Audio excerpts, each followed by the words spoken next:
The sun was setting over the small town of Willow Creek, casting long shadows across the quiet streets. Most of the townspeople had retreated indoors, as the evening air was thick with the promise of rain. The only sounds were the distant hum of cars and the occasional bark of a dog. It was peaceful, almost sleepy, until the shrill scream of a child shattered the calm. It screams down the alleys, and the folks started sticking their necks out of their windows to see what was going on. One man didn't stop at looking, though. James Jim Harrison had been walking his dog, Max, when he heard the scream. Instantly letting go of Max's leash, his instincts kicked in as he ran toward the sound. He turned a bend and found himself in an alleyway, in which he saw a little figure lying on the ground. It was a boy, no bigger than 12, pallid of skin and his eyes shut. Above him stood a tall, suited man, his face distorted in frustration as he tried to get a reaction from the unconscious child by shaking him, clearly having no idea what he was doing. "Hey! Back off!" Jim's voice thundered, cutting through the man's flustered muttering.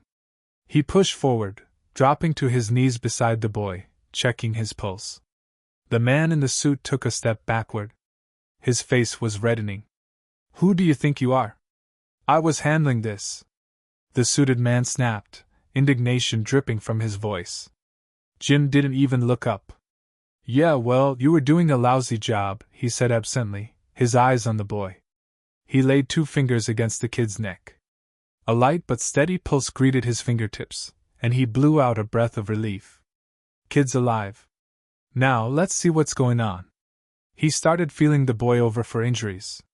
The suited man huffed, crossing his arms. "Do you have any idea who I am?" "I'm Councilman Bradley. I demand respect." Jim gave him a withering glance.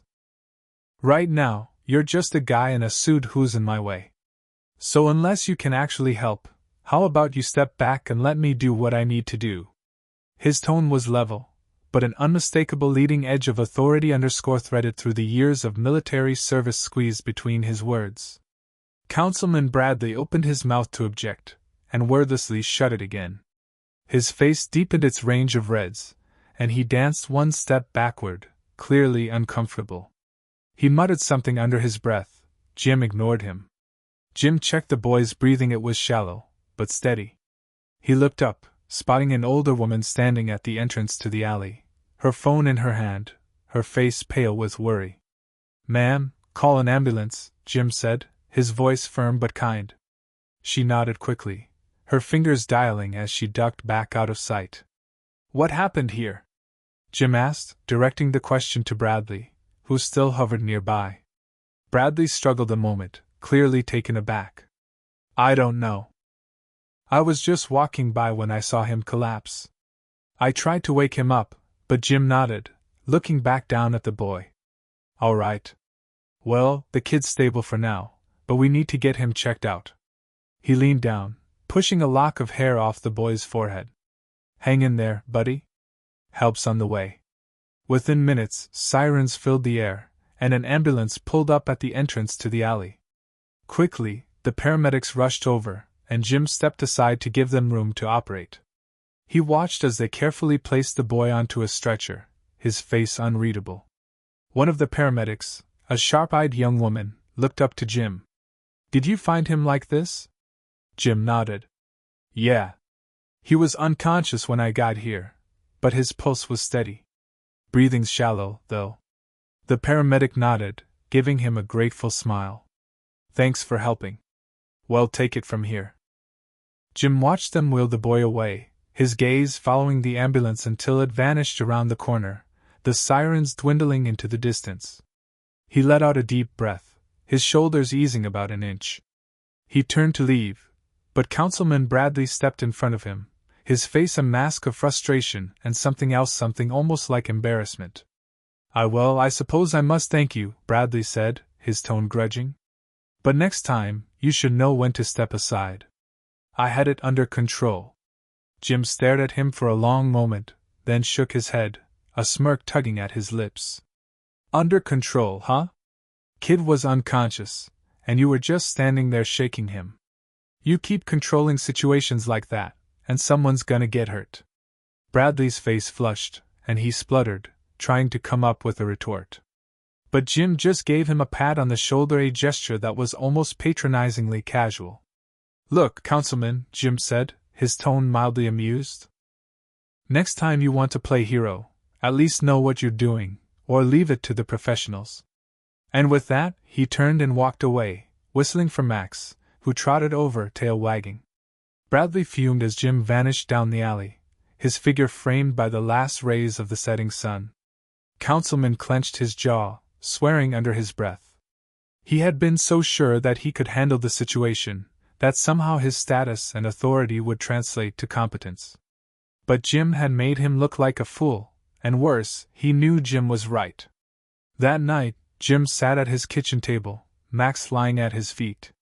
He couldn't keep that boy out of his head. How young Head looked, how fragile. Jim had seen a lot in his time as a Marine, but there was something about that kid that got to him. Maybe it was the way Head looked so vulnerable, or maybe it was just that Jim had always had a soft spot for kids. Either way, he found himself hoping the boy was okay. He was lost in thought when his phone buzzed. He picked it up, frowning at the unknown number. "Hello? Mr. Harrison? This is Nurse Thompson from Willow Creek General. The boy you helped today, he's awake. He asked for you?" Jim's heart had a little stutter. "He asked for me?" "Yes, sir. He said he wanted to thank you. If you have time, He'd like to see you." Jim looked at the time. It was late, but something in his brain nagged at him to go. "It'll be there," he said, his voice steady. He did stand, snagging his jacket and patting Max on the head. "Be good, buddy. It'll be back soon." He was leaving the house, feeling an unusual anticipation. He didn't know what the boy wanted to say, but he knew he needed to hear it. And maybe, just maybe, there was more to this story than he had realized. The drive to Willow Creek General Hospital felt longer than it was. Jim's mind went in circles, an onslaught of questions he hoped would be answered on his arrival. Who is this boy? Why did he collapse? And why did he ask for Jim? He's not used to being needed like that anymore, not since leaving the Marines. But something in this had touched a place in him he just couldn't seem to flick. Jim pulled into the parking lot, the glow of the hospital lights illuminating the dark night. He parked his truck and made his way to the entrance, his boots softly echoing on the pavement. Inside, the hospital was quiet, save for the occasional beeping of monitors and the murmur of nurses. The receptionist directed him toward the pediatric wing, and as Jim approached the room, he saw Nurse Thompson waiting for him. "Mr. Harrison," she greeted him with a gentle smile. "Thanks for coming. He's been asking for you since he woke up. He seems a bit scared, but I think seeing a familiar face will help." Jim nodded, his brow furrowing. "Do we know what happened to him?" Nurse Thompson shook her head. "Not yet. He's dehydrated, and it looks like he hasn't eaten properly in days. We're running some tests to be sure, but it seems like he's been on his own for a while." Jim's jaw tightened. The thought of a kid out there all alone, nobody looking after him, made his chest ache. He followed Nurse Thompson to the room, which was already open, ajar. Through the crack, he could see the boy, his eyes open now, staring at the ceiling, small and vulnerable in the big hospital bed. Nurse Thompson tapped lightly before turning the door handle. "Hey there, Marcus," she said in a warm voice. "There's someone here to see you." The boy Marcus turned his head, his eyes widening as he took in Jim's form. Jim stepped inside, his heart clenching as he took in the paleness of the boy's face, the drip in his arm. He managed to smile, pulling over a chair to the side of the bed. "Hey, kid," Jim said, his voice a little softer than normal. "You gave us all a bit of a scare back there. How are you feeling?" Marcus blinked, and his lips twitched into a faint smile. "Better, I guess," he said, his voice barely audible. He looked up at Jim, his eyes shining with curiosity and gratitude. You saved me, didn't you?" Jim shrugged, downplaying it. "I just did what anyone else would have done." "How'd you end up in that alley, kid? You got folks looking for you." Marcus' face fell, and he turned away, his fingers playing with the edge of the blanket. "No. I don't have anyone," he whispered. It's just me. He paused, then added almost in a whisper, as if he was embarrassed to say it, I ran away from my foster home. They weren't nice. A pang pinched at Jim's chest. He had heard his fair share of these stories, kids slipping through the cracks, ending up in homes where they were mistreated, ignored, or worse. He leaned forward, his voice soft. Well, you're safe now. The doctors here are gonna take care of you, alright? And I'm gonna make sure you get the help you need. Marcus turned around then, his gaze locked on Jim's face in query. Why are you helping me? You don't even know me. Jim took his time, then sighed. You remind me of a little bit of someone I knew before, he said, already speaking elsewhere in tone. A kid I had when I was overseas. He needed help and I couldn't do enough about him at that time. I guess I just didn't want to make that same mistake this time either. Marcus nodded slowly, like he understood a great deal more than he let on. He opened his mouth to say something, but before he could, there was a knock at the door. Jim turned to see Councilman Bradley standing in the doorway, his expression a mix of annoyance and forced politeness. Mr. Harrison, Bradley said, his voice clipped. I heard you were here. Thought I'd drop by and see how the boy was doing. He stepped inside, his eyes flicking to Marcus, then back to Jim. I spoke with the hospital staff.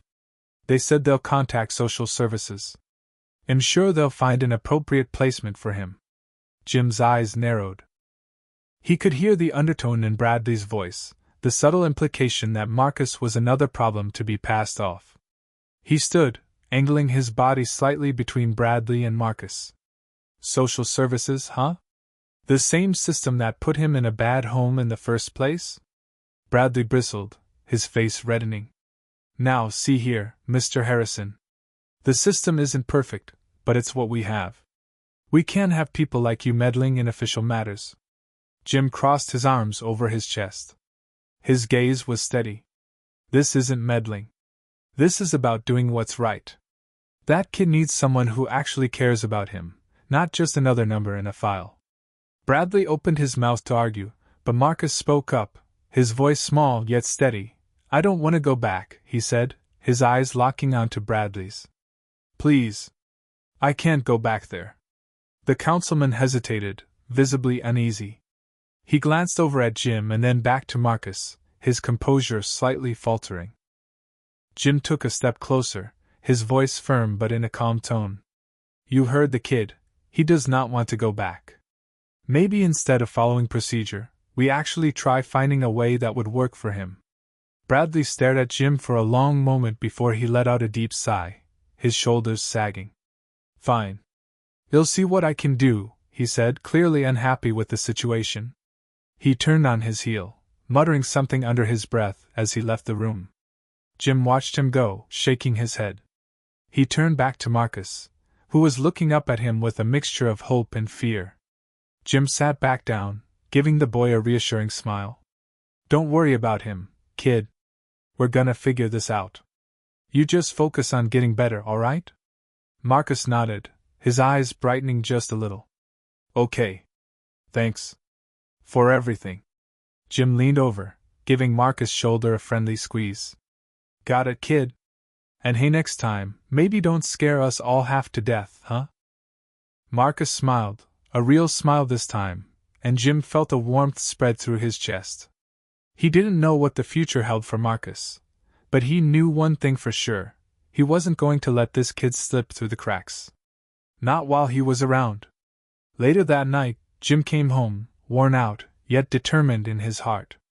He sat down at his kitchen table with the phone still clutched in his hand. He knew then and there what he had to do. He was going to have to find some way to really help Marcus. Not make a few calls and check in every now and then, but be there for him, provide him with a stable place to stay, show him someone cared. He took a deep breath and dialed a number he hadn't dialed in years. The phone rang twice before a familiar voice answered. Jim? It's been a long time. Jim smiled, his heart pounding. Yeah, it has. Listen, I need a favor. There's this kid. And I need to make sure he gets a real shot. There was a pause on the other end of the line, followed by an audible sigh. You always did have a soft spot for the tough cases. All right, tell me what you need. Jim leaned back in his chair, his gaze drifting out the window as the first drops of rain began to fall. I need you to help me help him. He's got no one else. And I think maybe I was meant to be here for him. The voice over the phone softened. All right, Jim. Let's make it happen. He hung up, a feeling of determination washing over him. He had no idea what the road ahead was going to look like, but he knew he wouldn't back down. Not now, not ever.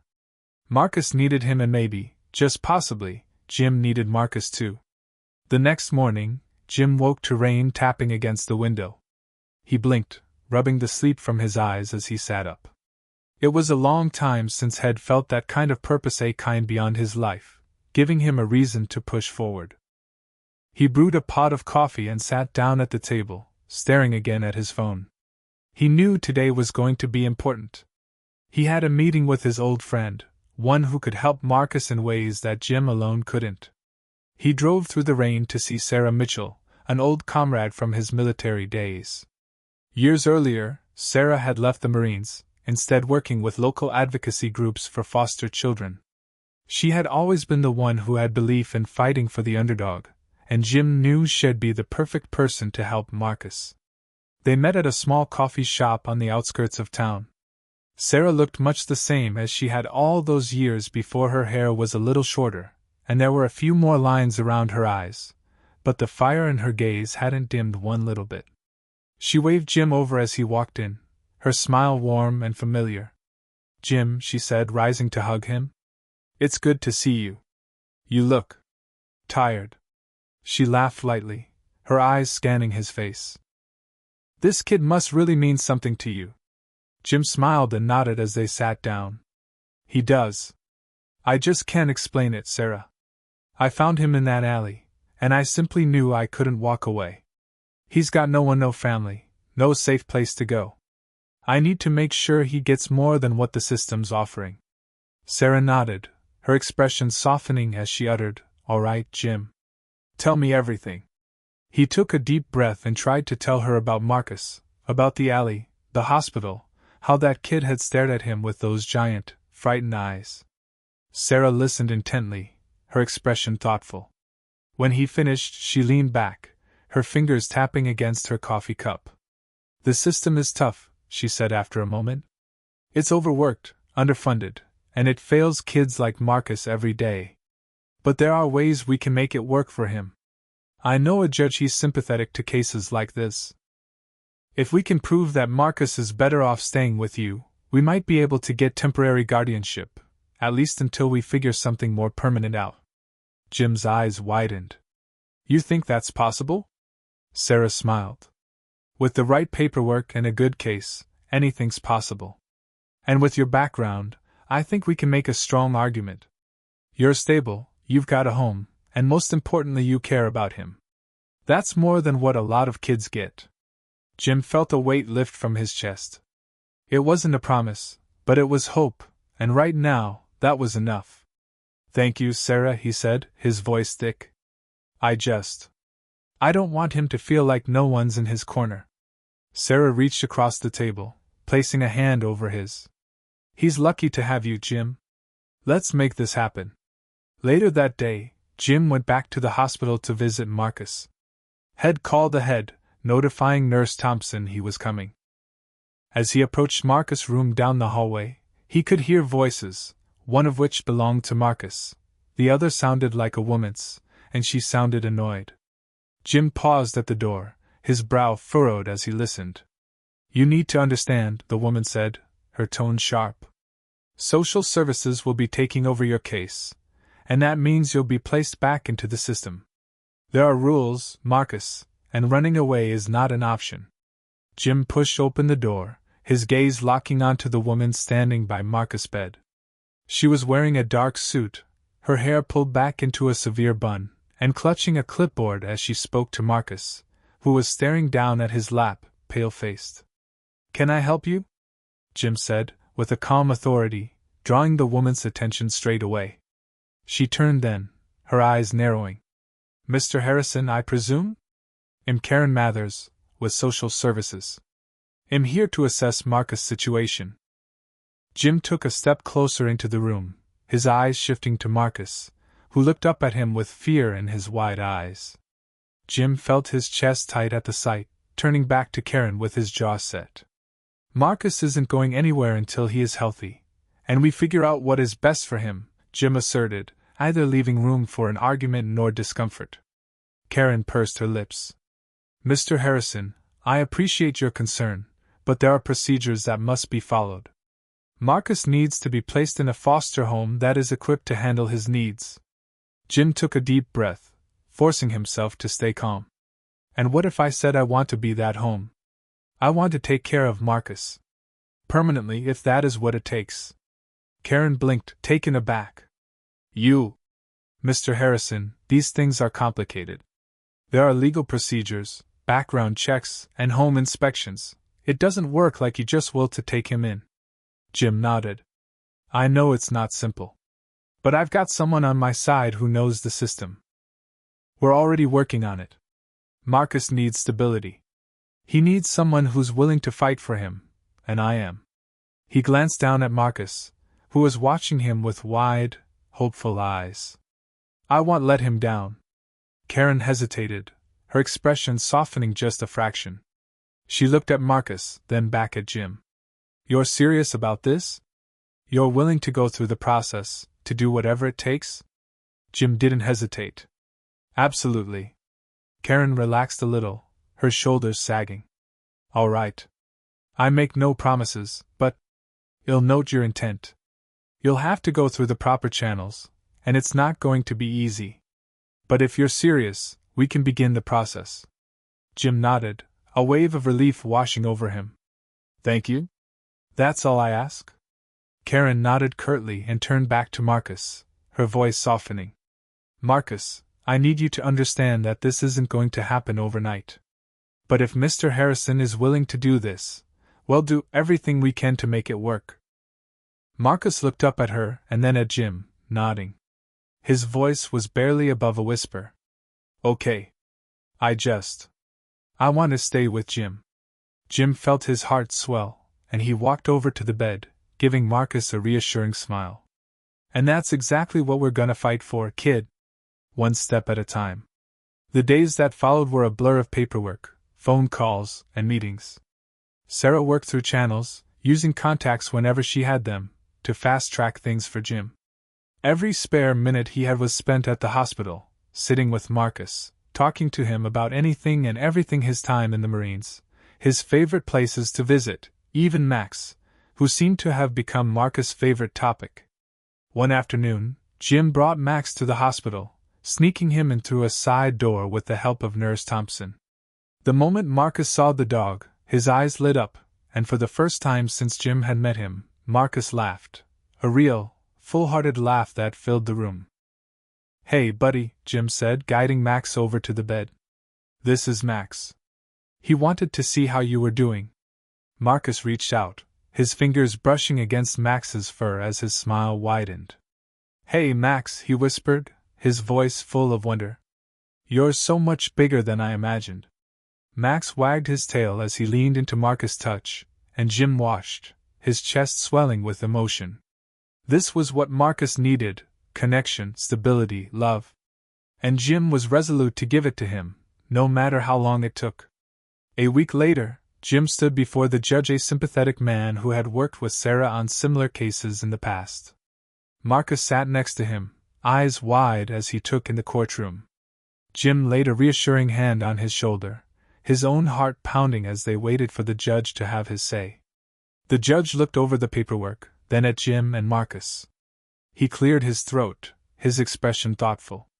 Mr. Harrison, I see here that you're requesting temporary guardianship of Marcus, with the intent of pursuing permanent custody. Is that correct? Jim nodded, his voice steady. Yes, Your Honor. Marcus deserves a stable home, and am prepared to give him that. The judge turned to Marcus, his gaze softening. And Marcus, is this what you want? To stay with Mr. Harrison? Marcus nodded, his voice no more than a whisper. Yes, sir. I want to stay with Jim. The judge was silent for a moment, then nodded, a small smile tugging at his lips. All right. I'm granting temporary guardianship to Mr. Harrison, effective immediately. We'll revisit this in 6 months to assess the situation, but for now, Marcus, you're going home with Jim. Jim felt a rush of relief, his eyes stinging as he looked down at Marcus, who was beaming up at him. He reached over, pulling the boy into a hug, his voice thick with emotion. We did it, kid. We're going home. Marcus hugged him back, his arms tight around Jim's neck. Thanks, Dad, he whispered, the words barely audible but carrying a weight that made Jim's heart swell. Jim blinked back tears, his voice cracking as he replied, Anytime, son. Anytime. The drive back home from the courthouse was quiet, filled with a sense of relief that was almost palpable. Marcus sat in the passenger seat, his eyes staring out the window, taking in the sights of Willow Creek in a way that made Jim realize just how new everything must feel to him. Most of his young life, he had been shuffled from place to place without ever feeling any of them actually belonged to him. But today was different, like this was the start of something that could be called home. Jim glanced at Marcus, catching the boy's reflection in the rearview mirror. He looked thoughtful, a small smile playing at his lips. You okay, kid? Jim asked softly. Marcus turned to look at him, his eyes bright. Yeah. I'm more than okay, he said, his voice barely a whisper, as if he were afraid speaking too loudly would shatter the fragile happiness in the car. I've never had someone fight for me like that. Jim's chest tightened, a lump forming in his throat. He nodded, his eyes fixed on the road ahead. Well, you're worth fighting for, Marcus. Don't ever forget that. They pulled into the driveway of Jim's house, and Max bounded over from the yard, his tail furiously wagging. Marcus opened the car door, and the dog greeted him with excited barks, all but knocking him over with the enthusiasm. Marcus laughed, a sound that filled the air like a melody, and Jim couldn't help but smile. It was moments like this that made everything worth it. Jim led Marcus inside, giving him a quick tour of the house. It was a modest place, but it was cozy, filled with old mementos from Jim's time in the Marines, family photographs, and more than a few books stacked on shelves and tables. Marcus looked around, his eyes wide with curiosity. Jim could see the boy taking it all in, like he was trying to memorize every detail. This is your room, Jim said, pushing open a door at the end of the hall. The room was small but comfortable, a bed with a blue comforter, a desk by the window, and a few shelves that Jim had stocked with books he thought Marcus might like. There was a small dresser against one wall, and a lamp on the bedside table. Marcus stepped inside, his eyes widening as he took in the space. He turned to Jim and said in a shaky voice, This is for me? Jim nodded, his heart swelling. All yours, kid. Make it your own. If there's anything you want to change or add, we can do that. This is your home now. Marcus' eyes filled with tears, and he looked down, his fingers brushing against the fabric of the comforter. No one's ever given me my own room before, he whispered.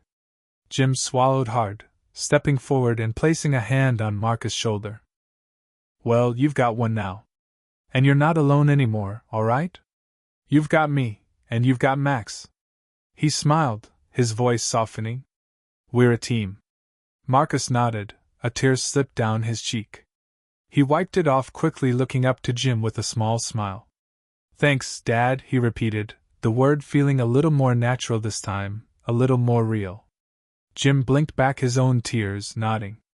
Anytime, son. Anytime. The next several weeks were spent adjusting, little and large.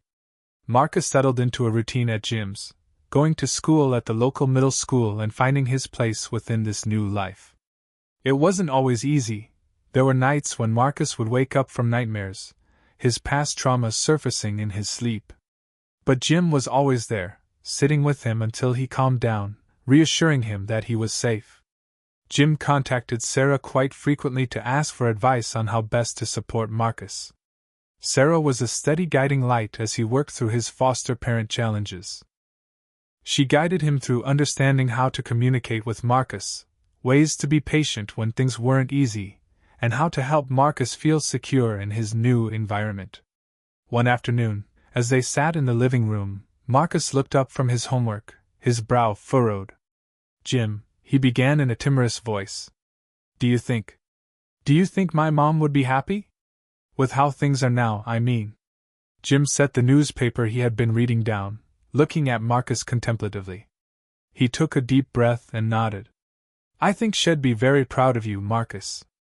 From everything you've told me about her, she loved you more than anything. And I think she'd be happy knowing you're safe, that you're loved." Marcus smiled, his eyes misty. "I hope so. I miss her a lot." Jim nodded, his own heart aching for the boy. "I know you do, kid. And it's okay to miss her. She'll always be a part of you, and no one can take that away." He paused, then added, "But I think she'd want you to be happy too. And I'm gonna do everything I can to make sure you are." Marcus glanced down at his homework, his fingers brushing against the edge of the page. I think I'm starting to feel happy here. With you. It feels weird. Like I'm not supposed to." Jim leaned forward, speaking in a soft tone. "You're allowed to be happy, Marcus. You deserve it. And it's okay if it feels weird. It's a big change. But you belong here, with me, and Max. We're family now." Marcus looked up, his eyes shining with unshed tears. "Family," he repeated, the words sounding almost foreign to him, but also comforting. He nodded slowly, a small smile tugging at his lips. "Yeah. We're family." The days turned into weeks and months. And slowly but surely, Marcus began to blossom. He forged some true friendships at school, kids his age who actually liked him. He joined the school's soccer team, and Jim made a point to show up at every game, cheering from the sidelines as Max would lie beside him, barking wildly whenever Marcus had possession of the ball. Of course, there were setbacks. Times when Marcus would get frustrated, the weight of his past too heavy to bear. But Jim was always there, reminding him that he wasn't alone, that they were in this together. And Marcus in turn began to trust more, to open up about his fears, his hopes, his dreams. He talked about wanting to be a veterinarian someday, about how he wanted to help animals like Max. One evening, as they sat on the porch watching the sunset, Marcus turned to Jim, his expression serious. Do you think I could stay here forever? I mean, after the 6 months are up?" The vulnerability in Marcus' voice ached in Jim's heart. He reached over, ruffling the boy's hair. "That's the plan, kid. I'm gonna do everything I can to make sure you stay right here. You belong here, with me." Marcus smiled, his head leaning against Jim's side. "I want that too," he said so quietly. Jim slung his arm over Marcus' shoulders and pulled him close as they watched the sun dip below the horizon.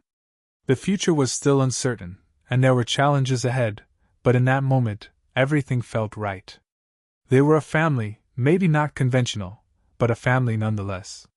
And that was all that mattered.